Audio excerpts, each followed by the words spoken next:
Bem-vindos ao Leiturismos, meu nome é Daniel Orsini e depois de um pequeno hiato, o canal tá de volta.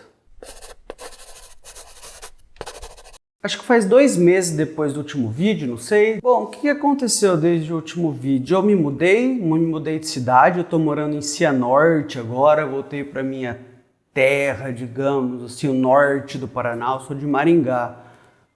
Morava em Curitiba, agora estou no norte do Paraná. Cianorte é uns 100 quilômetros de Maringá, mais ou menos. Que, embora fique tudo no Paraná, é uma região bem diferente de Curitiba. Paraná, para quem não conhece assim bem, é um estado bem atípico. Ele é dividido em regiões muito diferentes entre si. Tem ali a região de Curitiba até Ponta Grossa, que tem características muito específicas. Aí tem a região aqui do norte do Paraná, que se parece muito uma variação do interior de São Paulo. Teve uma colonização completamente diferente do modo como foi colonizado ali até a região de Curitiba e tudo mais. E aí tem uma região ali do, acho que é sudoeste, que parece um protetorado gaúcho. O pessoal torce para time do Rio Grande do Sul, come churrasco igual os gaúchos, toma chimarrão, fala igual os gaúchos. Que eu me lembro agora tem essas 3 regiões, sim, mas eu acho que tem mais. Então o Paraná ele é uma coxa de retalhos bem curiosa.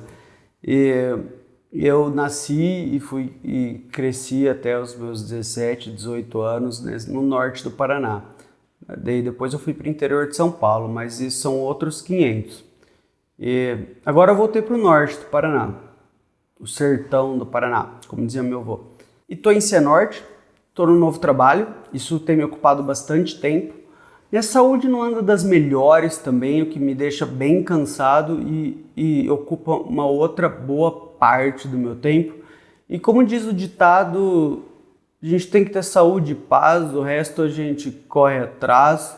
Mas se você não está com tanta saúde e mora no Brasil, então não tem tanta paz também, você corre atrás do quê?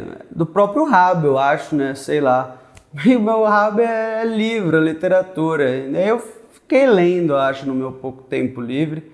Então tem uns livrinhos para falar, pelo menos. Vou falar dos livros nesse vídeo que eu li nos últimos meses. Então vai ser um vídeo quase com cara de PUC Hall, porque tem bastante livro, assim, não tanto quanto eu gostaria, nunca. Embora eu não seja um advogado de ler muito livro, não. Acho que a gente tem que ler tanto livro quanto queira. Se você quiser passar 3 meses lendo um livro com calma, relendo, eu acho massa. Eu vejo leitura como jardinagem. Eu quero fazer um vídeo sobre isso. No sentido de, se você quiser cuidar de um jardim enorme, legal. Se você quiser cuidar de 3 florzinhas ali, massa também, sabe? Então, bom, de qualquer forma, vou falar dos livros que eu li em junho, julho e agosto. Vou falar rápido, não vou me estender muito sobre eles não. Que são esses daqui, ó. Beleza? Show? Tá. Por qual que eu vou começar? Por um que eu achei bem massa. Podia usar aquele meme do Casimiro, né? Pra acelerar o processo, só do... Esse aqui, show. Esse aqui, mas daí ia ficar tudo igual, porque eu achei massa, todo daí é só mostrar. Esse aqui, massa. Esse aqui, massa. Mas o primeiro que eu vou falar é esse volume de contos gótico nordestino do, para não falar o nome errado do autor, Cristiano Aguiar, publicado pela Alfaguara. Em gótico nordestino, o Cristiano Aguiar estende sobre o clima quente e úmido do Nordeste, o véu fino e transparente do gótico, aquele véu que mescla o natural e o sobrenatural, e você fica meio sem saber o que é realidade, o que é fantasia. Eu gosto muito, muito dessa sensação. É um tipo de terror que me agrada demais, quando a coisa não fica tão escrachada, sabe? Quando fica uma coisa muito sutil, assim. Eu gostei demais do tom desse livro. Dos contos, eu vou citar 2 que eu gostei muito. Um deles é o primeiro, Andaluz, em que é andaluz mesmo, né? Em que um menininho, ele tem que, a mãe dele manda ele entregar um bilhete para um cangaceiro da região que está por ali, e para entregar esse bilhete, ele tem que atravessar um matagal, e nesse matagal as imaginações do moleque se mesclam os elementos de natureza que estão por ali, e o que é real, o que é imaginado por ele, tudo fica muito misturado. Achei bem massa. E o outro conto se chama A Noiva. Esse A Noiva foi o meu preferido. Nesse A Noiva, elementos da ditadura de 64 aparecem. Você tem novamente um conjunto de crianças. Isso me lembra bem talvez uma influência Stephen King, né? Mas sei lá, me é apelativo falar Stephen King, né? Acho que essa coisa de crianças descobrindo uma coisa ficou tão marcado na gente como Stephen King, né? Que a gente sempre lembra dele primeiro quando pensa em crianças descobrindo um segredo. Mas bom, são crianças descobrindo um galpão que tem essa mulher nua, sentada de modo rígido, uma mulher linda, e eles começam a enfeitar ela como se fosse uma noiva. E é um conto que eu gostei demais, talvez porque eu tenho memórias afetivas de brincar em galpão enorme abandonado. Criança adora esse negócio do galpão enorme abandonado. Quando eu era criança, a gente achou um galpão, ficava do lado da casa de um amigo meu, era uma fábrica de adesivo abandonada. Era muito, muito, muito grande, tinha muita porcaria jogada dentro. A gente passava várias tardes correndo lá dentro, brincava com um carrinho de rolemã lá dentro, tinha um monte de adesivo abandonado.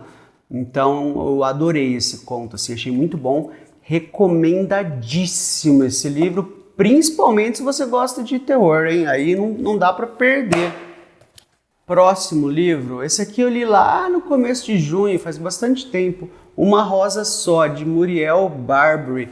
Eu escuto bastante falar dela por causa do Elegância do Ouriço, que tem uma legião enorme de fãs.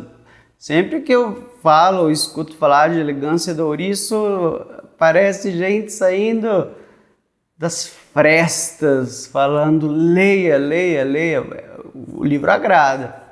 Esse livro aqui, ele é agradabilíssimo de ler. Sabe aquele livro que às vezes é tão gostoso ler as frases que você nem sabe mais da narrativa, da trama, do que o livro está falando, de tão gostoso que é só você ler as frases, as imagens formadas, as comparações, as metáforas, a palavra, é um negócio que você vai pegando cada palavra assim e lendo. É muito saboroso ler esse livro. A trama sobre o que é? Uma garota que ela foi criada sem o pai na França, né? Eu acho, a Rose. Ela vai para o Japão conhecer o pai dela morreu. O pai dela era um japonês e morreu.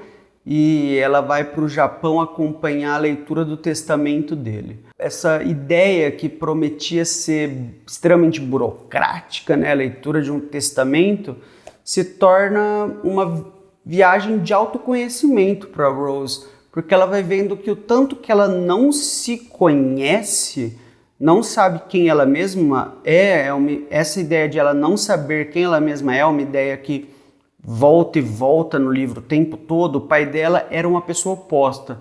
O pai dela, que era um merchant de arte, era uma pessoa que todo mundo falava. Se tem uma coisa que seu pai era, ele sabia exatamente quem ele era. Então, para Rose, essa viagem se torna uma viagem dela descobrir lá do outro lado do mundo. Não sei se para a França é o outro lado do mundo, mas assim, lá no Japão, quem que ela é. Eu gostei muito, muito da leitura, com destaque para isso, para o ritmo. É um livro que ele, mais do que você conseguir impor o ritmo a ele, é um livro que ele impõe um ritmo lento a você. Você vai ver que se você for ler ele, pelo menos foi a minha experiência, você naturalmente vai ler ele devagar. Você não consegue fazer uma leitura rápida da linha, você naturalmente vai caminhar lento pelas linhas. Gostei muito de Uma Rosa Só, da Muriel Barbary, da Companhia das Letras. Tcharam! Vamos para o próximo, também lido em junho, há bastante tempo, A Pintora de Henna, da Verus Editora, que é um selo aí, uma parte da Record, da Alka Joshi. Aqui é um livro bem calcado no enredo, nos acontecimentos. A Lakshmi é uma pintora de henna, ela pinta grandes tatuagens de henna no corpo das pessoas e ganha muito dinheiro com isso, porque ela pinta as mulheres da mais alta elite em Jaipur. Ela fugiu, quando essa história começa, ela fugiu há muitos anos de um relacionamento abusivo que ela tinha, da família dela. A família dela não era abusiva, só esse marido dela aí era abusivo com ela. E foi inventar uma vida nova para ela em Jaipur. Mas essa vida nova é abalada quando esse passado reencontra ela na forma de uma irmã. Tem essa irmã dela de 10 anos, exatamente o tempo que faz que ela fugiu. Então, uma irmã que ela nem sabia que a mãe dela estava gestando quando ela fugiu. E essa irmã reaparece meio, oi, eu sou sua irmã que você não conhece, e aí? E a Lakshmi põe ela para dentro de casa, só que consequências inesperadas começam a surgir disso e abalar toda essa vida nova que a Lakshmi criou para si.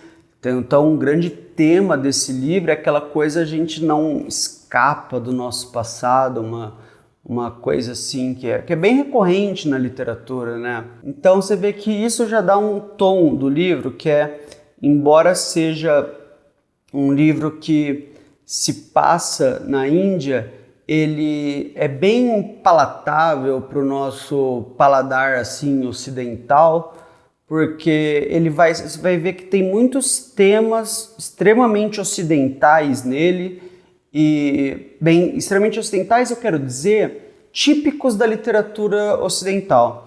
E como isso de você não escapa do seu passado, coisas também como disputa entre classes e desigualdades sociais, e também relações familiares, e também a grande questão indivíduo versus sociedade. Você vê que diversas questões que são com frequência tratadas na literatura ocidental vão aparecer no livro.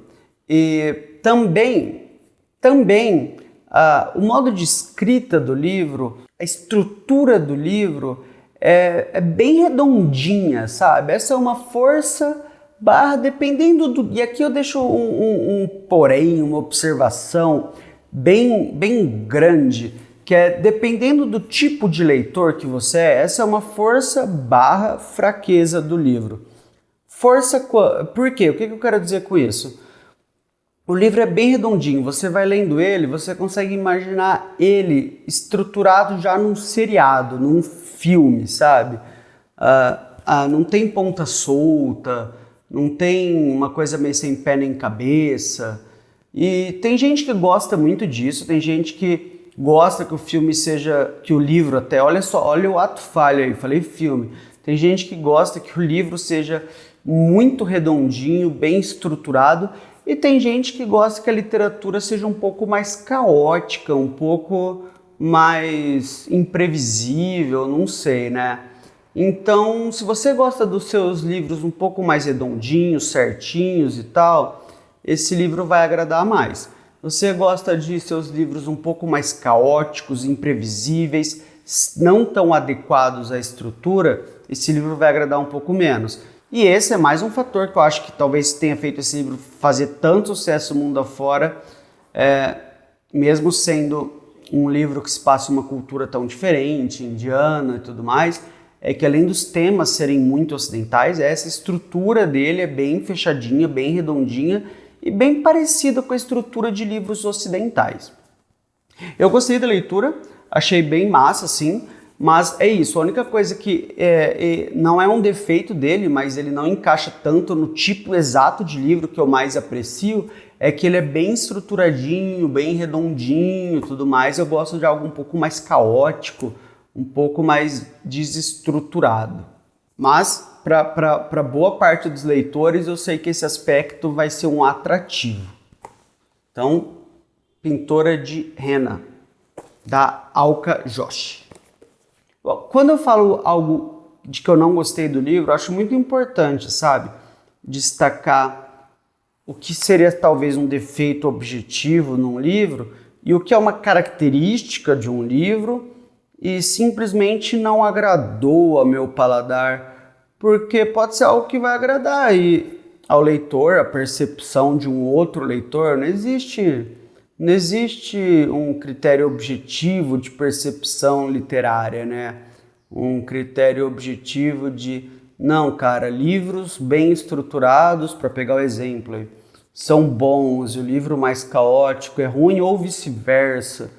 E aí, se tem alguém assistindo aí o vídeo que gosta do livro bem estruturadinho, sem ponta solta, sem personagem que some do nada no meio do livro, ninguém nunca mais escuta falar, que é o tipo de coisa que eu gosto. Se a pessoa gosta desse tipo de coisa, ela vai falar, não, isso é massa, acho que eu vou gostar desse livro, mesmo que o cara aí não tenha gostado.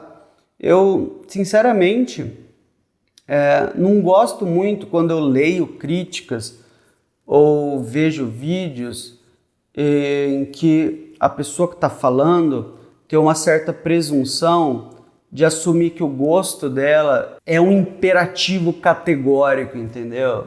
O gosto estético dela é um imperativo categórico. Eu acho meio esquisito.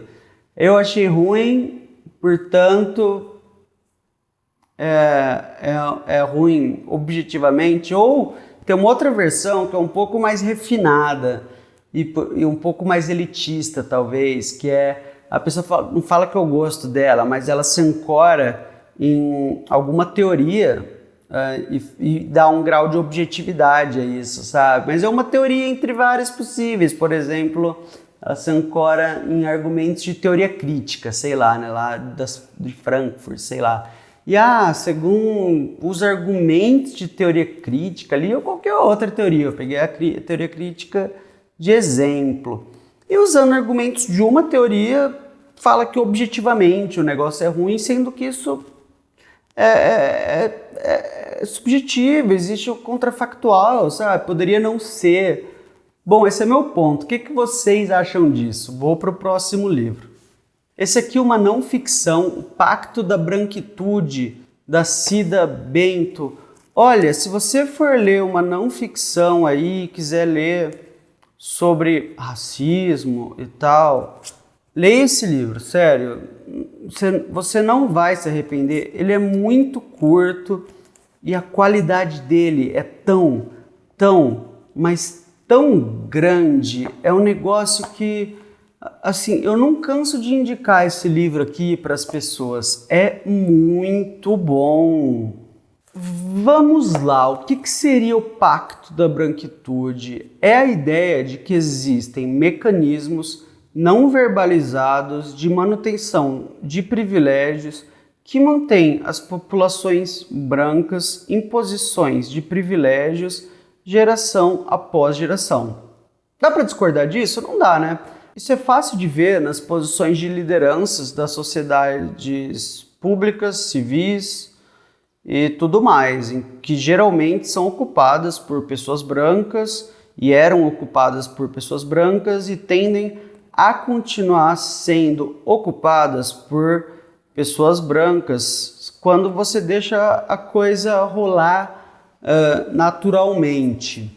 A Cida Bento, no livro, estuda e explora o que é esse naturalmente, entendeu? Como que se dão esses processos. E a Cida Bento esteve em uma posição muito boa para observar esses processos de manutenção de privilégio. Por quê? Porque ela atuou por anos em departamentos de RH de empresas, na área de seleção de pessoas. Então ela viu na prática o racismo acontecendo, sabe? Ela viu a salsicha sendo feita, entendeu? Aquilo que é horrível de ver. Existem relatos horríveis no livro, coisas como pessoas seletores de pessoal, gente que decide quem entra numa empresa, falando coisa, não tenho racismo, eu só não gosto, assim, eu prefiro negros longe, sei lá. E aí a Cida Bento, ao longo do livro, ela vai alternando entre histórias pessoais e dessa coisa dela trabalhando com RH e reflexões teóricas dela a respeito, porque ela não só trabalhou na prática com RH, como depois ela foi estudar racismo, estudar RH, academicamente. Ela fez doutorado em psicologia, ela tem uma formação assim, ampla, é muito legal. A estrutura do livro me lembra bastante algumas reportagens da Piauí, só que maior, né? Porque é um livro que ficam alternando entre escrever algum fato com algum contexto e depois intercalar com reflexões teóricas. E entre essas discussões teóricas tem alguns conceitos assim que eu desconhecia e que abriram demais minha cabeça para pensar o racismo com mais ferramentas, sabe? Ideias como o conceito da universalidade da pessoa branca e algumas outras. Eu gostei muito, muito mesmo desse livro e recomendo muito, muito. Olha, tá entre os melhores que eu li esse ano, hein? Não perde não. Lê aí, dá de presente, bonzão. Vou falar agora de um dos meus autores brasileiros preferidos, José Lins do Rego, com o livro Moleque Ricardo, que saiu agora em reedição pela Global. Eu estava com muita vontade de ler esse livro, porque ele conta a história de um rapaz, o Ricardo, que foge do engenho em que ele trabalha para ir tentar a vida na cidade. E por que eu estava com tanta vontade de ler esse livro? Porque ele parece preencher uma lacuna, um buraco na literatura brasileira que é extremamente vazio, desocupado, que é o do êxodo rural. O Brasil tem uma quantidade enorme de pessoas que passaram pelo êxodo rural. Você tem um país que era majoritariamente agrário até o começo do século XX e que da metade do século XX para frente se tornou urbano.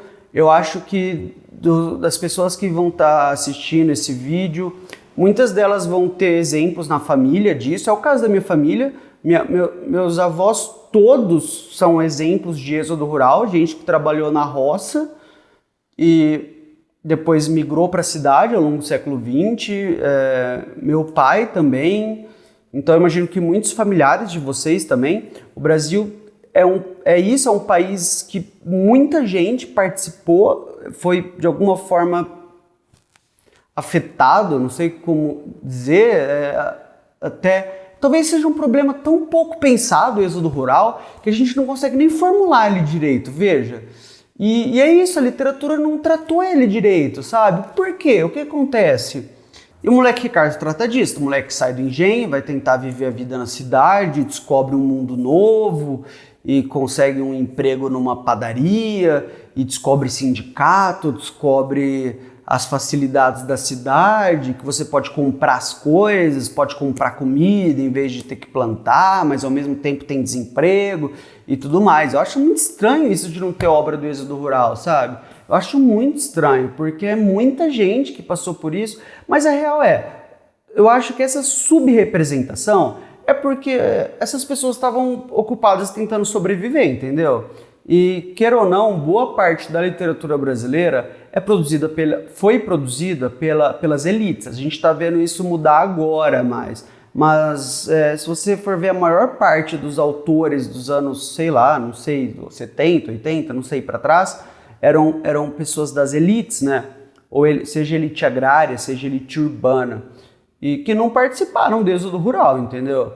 E essas pessoas estavam tentando sobreviver e não fizeram literatura porque tinham que trabalhar desesperadamente. Eu acho que essa que é a explicação, mas daí a gente ficou com um vão representativo, um vácuo representativo. A gente sequer elaborou a representação da imagem, da fantasia. Eu acho uma pena, uma perda. É muito triste, assim, né?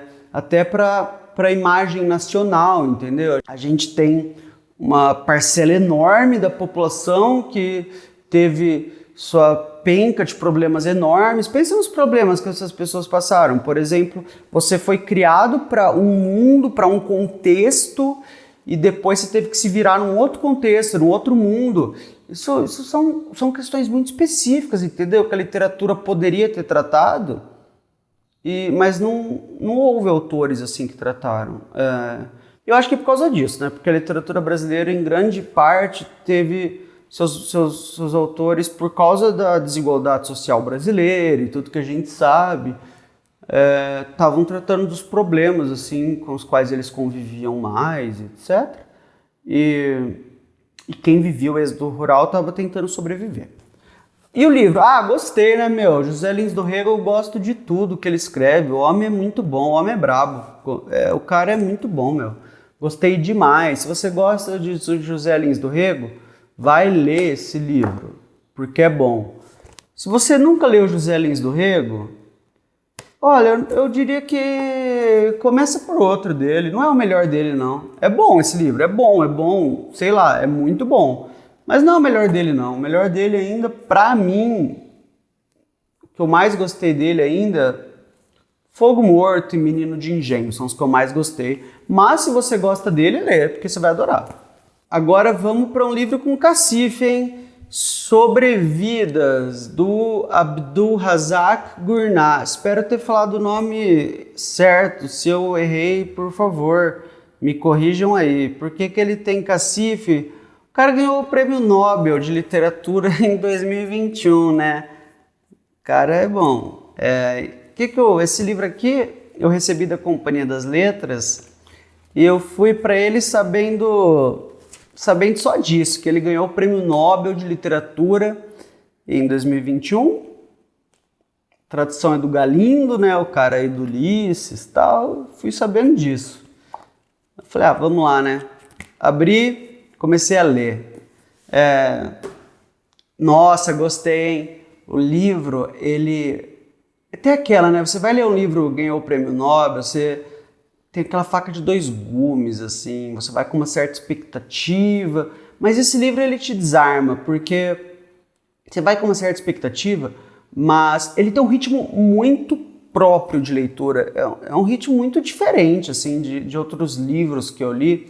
Ele tem uma narrativa extremamente direta e eu diria desestruturada, sabe? Desestruturada no sentido de...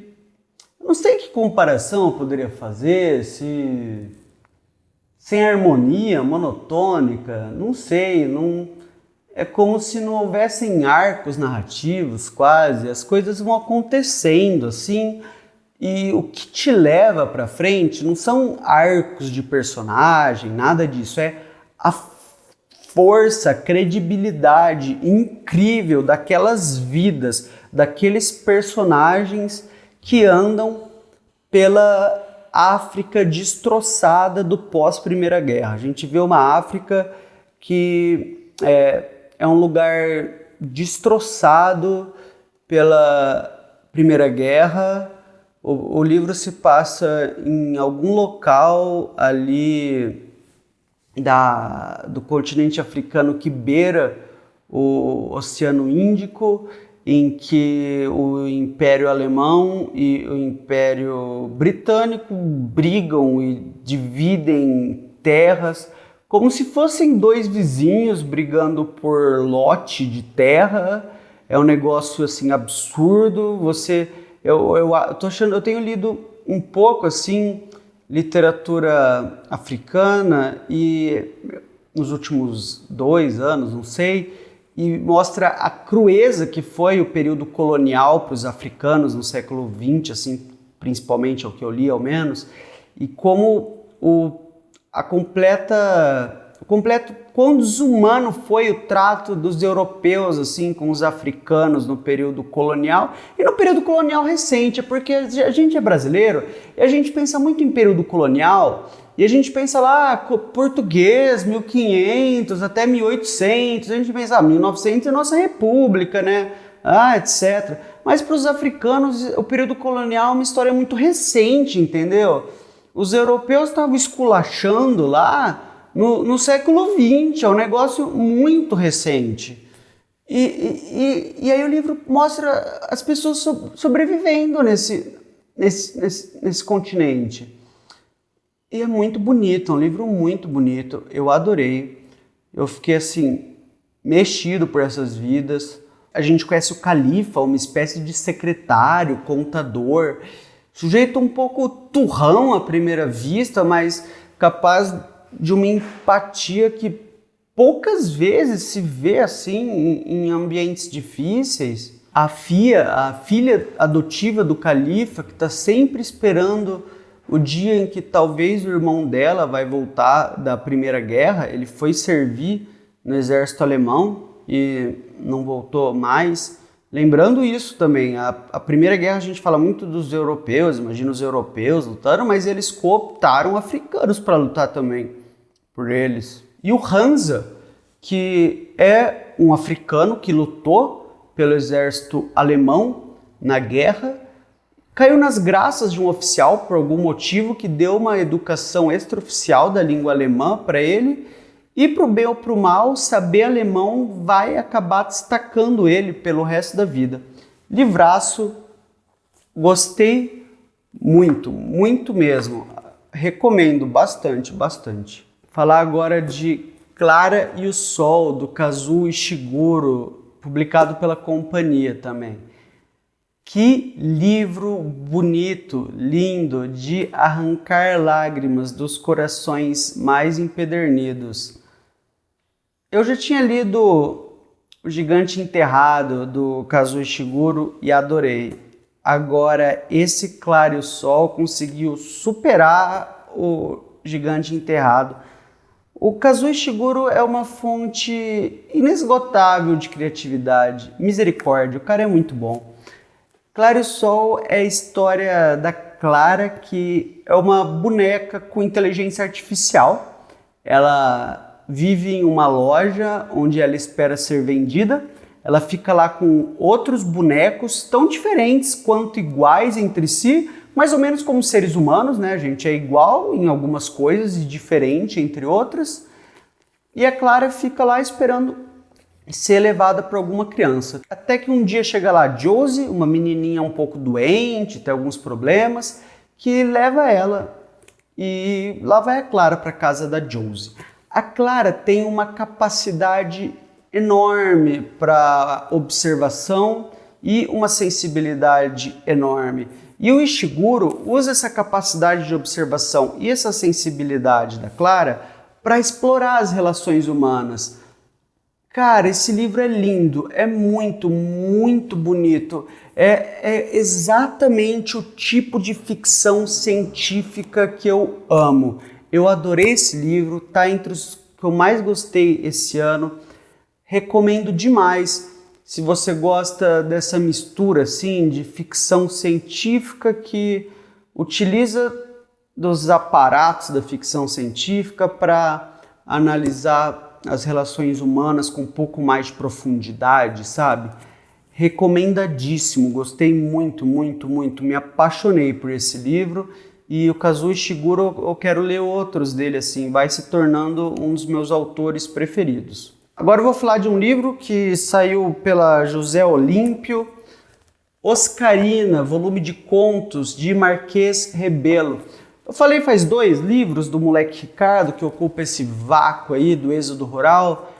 O Oscarina é um livro que também ocupa um lugar pouco ocupado aí na literatura brasileira que, no meu ver, poderia ser mais povoado, que é o que trata da classe média baixa urbana, as pessoas que têm que dar seu pulo para sobreviver. Será que eu entro para o exército? Será que eu pego aquele emprego ruim só para pagar as contas? O que eu faço? Como que eu vou chegar no fim do mês? Eu não vejo tanto livro sobre isso. Atualmente, o escritor que eu vejo que mais ocupa, assim, esse lugar é o Rufato, que nem ele tem aquele livro Eles Eram Muitos Cavalos, que é um livro que trata exatamente disso. O cara que motorista da madame, que tá pegando busão de manhã, esse tipo de coisa. O Oscarino é um livro de contos sobre esse tipo de gente. A gente vai ver aqui, por exemplo, no conto que dá título ao livro, é um conto bem grandão, com umas 70 páginas, mas é uma página com letrona grande também. É um cara que descobre no exército um jeito de levar uma vida preguiçosa e imoral, mostrando que às vezes a história gira em falso, né? E esses sujeitos ocupam as histórias do Oscarina.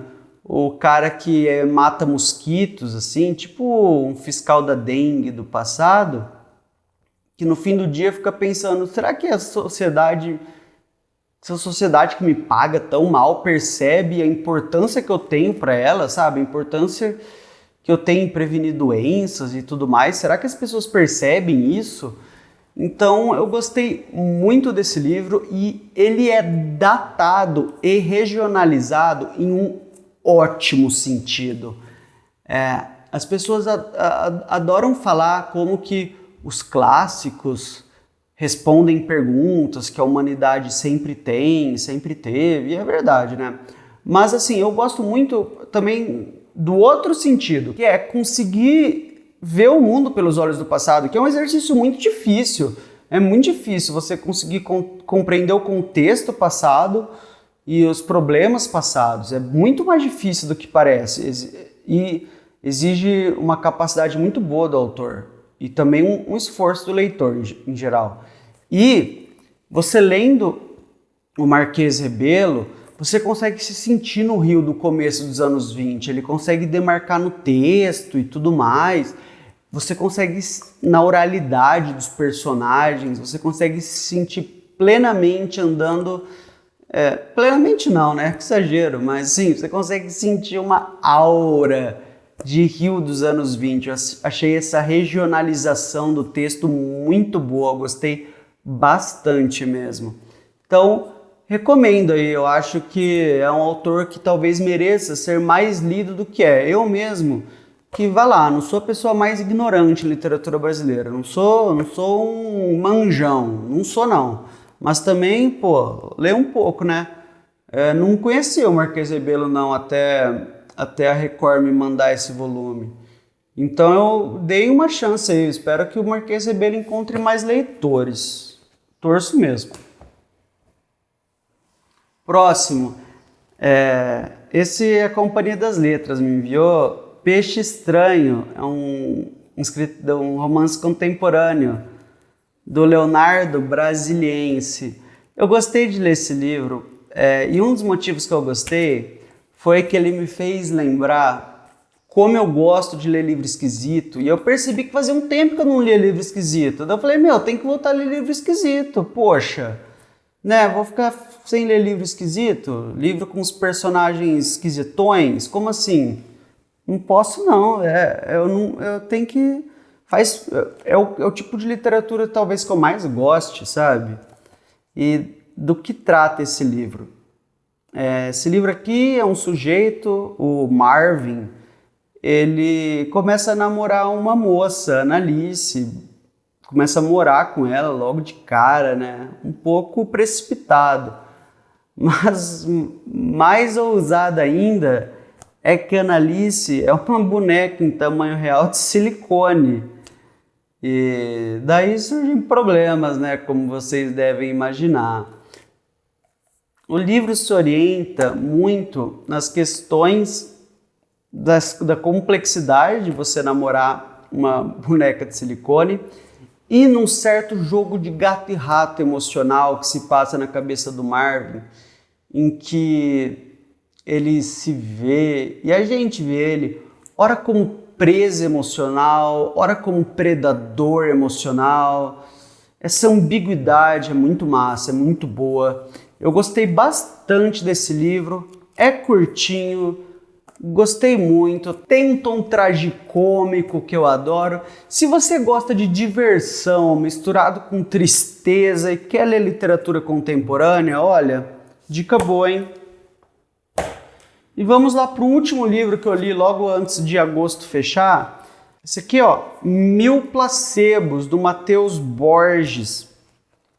Esse autor me enviou esse livro e aí eu dei uma olhada sobre o que era e me fisgou, assim, porque eu curto esse tipo de tema, meio conspiração, com tecnologia. Eu achei uma pegada meio Don DeLillo, Thomas Pynchon, que é a história de um moleque, um cara já, um rapaz, que fuçava um fórum e aí some uma pessoa desse fórum e aí a coisa toda degringola. E assim, lendo o livro, eu achei que a escrita do Matheus Borges tem uma pegada bem Don DeLillo mesmo, Pynchon não.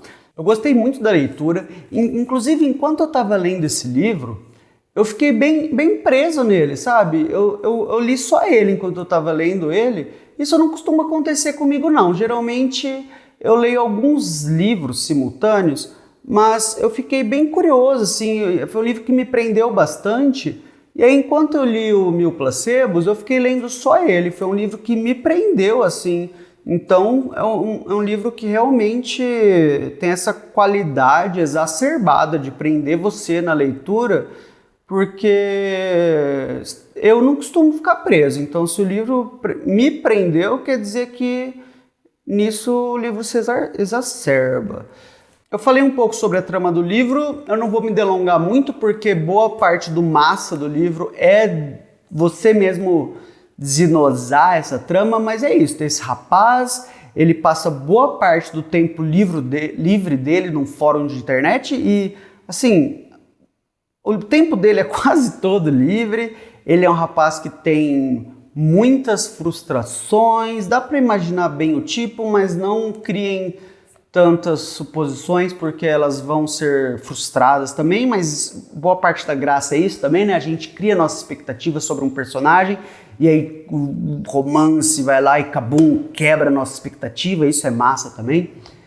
E, cara, o livro vai tomando tons caóticos assim, sabe? Vai tomando tons que você não espera, depois que um sujeito desse fórum some, o rapaz vai querer investigar o que aconteceu e a coisa toma tons de gritaria, de sangue.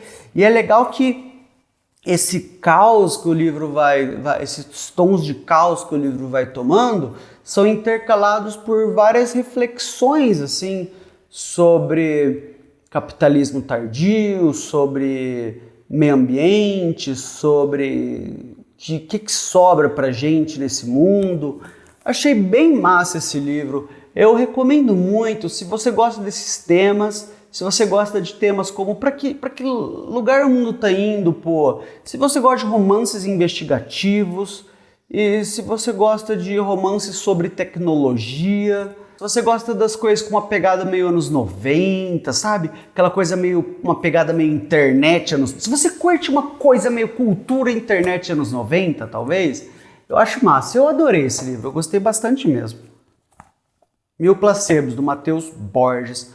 Acabamos, é isso aí. Eu fazia tanto tempo que eu não fazia vídeo, eu até esqueci de falar aquelas coisas. Curtam aí, compartilhem, mandem para os amigos. Engajamento. Uou! Valeu por ficarem até aí, a gente se vê na próxima. Tchau, tchau.